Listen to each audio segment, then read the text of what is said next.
music is able to do that. To connect, to heal, to inspire.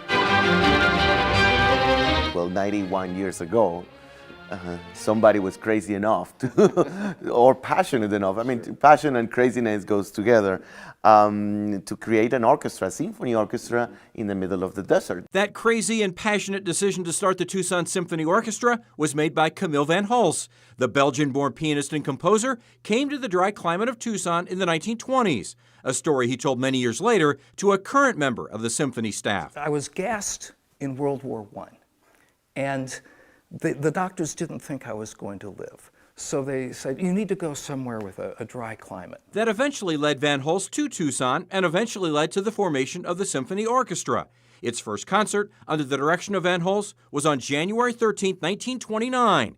The symphony performed at Tucson High to favorable reviews. The small group of musicians were volunteers. 91 years later, the much larger symphony orchestra is filled with professionals and has a $5 million annual operating budget.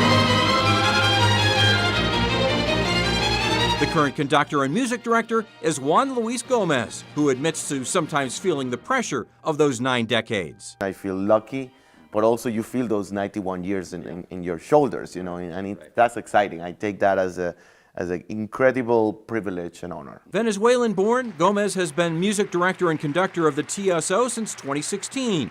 He led a rebirth of sorts for the symphony orchestra. The quality of the orchestra itself has grown in very clear and obvious ways since the moment he took the podium for the first time with this orchestra. Jose Luis is not only proud of the direction he's taken the orchestra, but also proud of the education programs the TSO sponsors, especially the Young Composers Program. He takes pride in the Symphony Orchestra's place in the community and the great response and support Tucsonans give the TSO. It is a town that breathes art, from the museum, from the theater company, from all the live music that is downtown in Hotel Congress, at the Rialto, at the Fox Theater.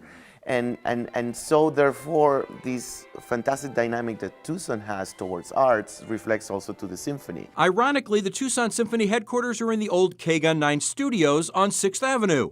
Jose Luis uses the one-time TV studio for rehearsals.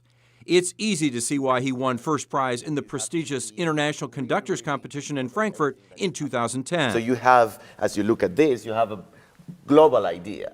When you're sitting in one desk, you're listening to yourself, listening to each other, right, looking at your part, but you don't see this perspective. So the conductor gets to see the perspective in order to convey those, ideas, all of those ideas together. It's very nuanced. It's your hands, it's your face.